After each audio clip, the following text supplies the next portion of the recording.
and welcome, fellow Wasteland survivors. I'm Dean. It is great to see you for today's video on how vending machines work. Now, I'm really excited about this new update. Before, when we wanted to sell our legendary items, we had to sit around in our camp for hours waiting for players to come by, or try to figure out a way to attract players to our camp to buy our gear or things that we want to sell. So with this new update, they gave us vending machines, and they are awesome. But they are a little bit confusing on how they work. So hopefully today's tips will help you out in case you're struggling getting your vending station set up. Now, to find the vending stations, they are in the Atom store, and it'll cost you 500 atoms to get it. Right, when I bought them, there was only 2 styles. Now there are 5, I think, different colored vending machines. Also, we don't know if you can find plans for a vending machine in the open world yet. But if we do find out, we'll let you know. Alright, now what I'd like to do is set the vending machine right up against this foundation. So I'm going to go ahead and kind of line it up on the edge of the foundation the best I can, so I know it's as straight as I can get it. Now, the only trick that we got in today's video is right now. And what we're going to do is we're going to use a carpet. Yes, ladies and gentlemen, we can carpet these machines. So I'm going to assume that anything that you can do with objects on a carpet, you can do with this vending machine.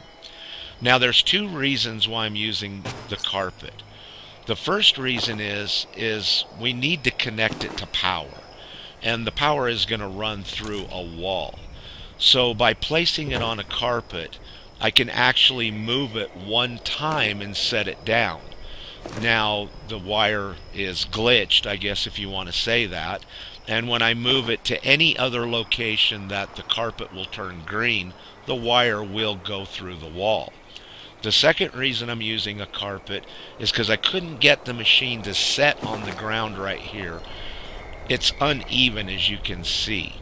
So with the carpet, I'm able to actually set the vending station down on the ground. And now that we have the 2 vending machines that I'm going to use in my trading post up, let's go ahead, take a look at the map and see what our camp looks like. When we access the map, we can see that we have new icons showing, and they look like workbenches.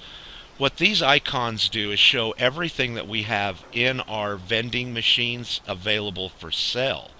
This way, in case you're looking for something specific, it's going to be really easy to see which camps might have those objects for you. And when you just hover over them, you can see all the things that they have in their vending machines. Also, another good thing about this is, in case you want to fast travel somewhere you haven't discovered, if you find somebody else's camp that's close to it, you can actually fast travel to their camp. That's a pretty cool addition, I think. Every time you access a vending machine, and it doesn't matter if it's yours or another player's, you will get a 10 or 15 second long music prompt.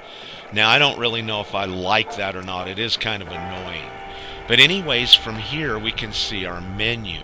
And even though this might look a little bit confusing, really, it's almost exactly like what our menu is when we're accessing our stash box. There's only one difference here. We can take items out of the stash box, but we cannot place items into the stash box through the vending machine. The only way that we can put items into the stash box through the vending machine is by selling it. So let's go ahead and sell something. What? Workshop's budget has been exceeded? What does that mean? Well, I'm sorry to say, ladies and gentlemen, I did do a lot of testing on this to see if I could understand or even figure out why we need build budget before we can put any objects for sale in our vending stations. And I still don't know why. So if any of you guys and gals know why, or think you know why, or even have any great theories, hit me up in the comments below. Alright, we are at max budget. We're going to have to take something out. So I thought this ceiling back here in the back would be okay. Now we're going to have to scrap it. If we store it, it's still counting towards our build budget. So keep that in mind. There's got to be a little bit of build room in your camp before you can place anything into your vending station for sale. Alright, now there are two different ways that you can post an item up for sale. The first way is through your stash box inventory, which is located on the right hand side of the screen. If you press X, you will assign that object or objects, and then you can choose how many and the price per object that you want to charge. Now the second way is from your characters inventory. From here you would choose your object or objects, you'd press A, and then once again you'd be able to choose how many and how much you want to charge per item. Also, don't forget, by pressing the left and right triggers or bumpers, you can scroll quickly across the cap count. This will save you a lot of time. Instead of scrolling across, you can actually jump large increments. I think the right and left bumpers do it by 1,000, and the right and left triggers do it by like 5,000 or 6,000, something like that. So utilize that. It'll make it a lot easier to choose or get to the number that you want to charge for your caps.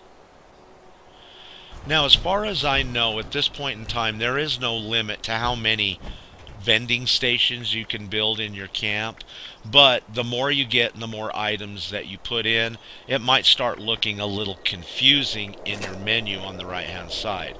Well, if you press Y, you can go through three different variances. The first one is marked plus my stash, so it's everything that's assigned in your stash. The next one is show all, and that's pretty obvious, it shows everything. And then you have show marked only. So these are the items that you have up for sale, and they're the only things that you can see. Alright, by now I'll bet you're thinking the same thing I was thinking at about this time.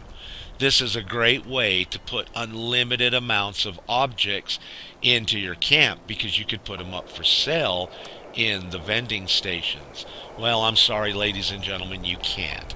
The vending stations are directly tied to your stash box. Anything that you have marked or up for sale is in your stash box and counting for the weight.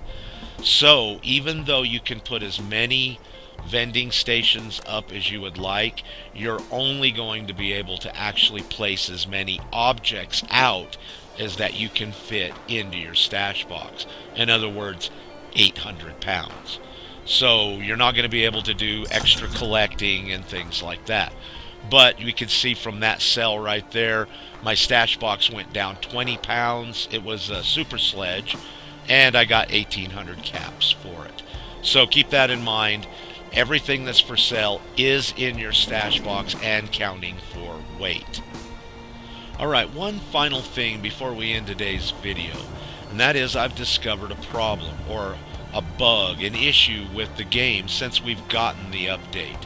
As you can see, I've got a suppressor's broadsider in my inventory, but when I access my stash box, then go to my inventory, that weapon is nowhere to be found. Even if I go over to the stash box side, look at all the weapons that are for sale, it's not there, and then we go look at all the weapons that are in the stash box, we're not going to find it there either. Now, I've had this happen 2 or 3 times since this update came out. The way I fixed it was I just simply logged out of the game and logged back in.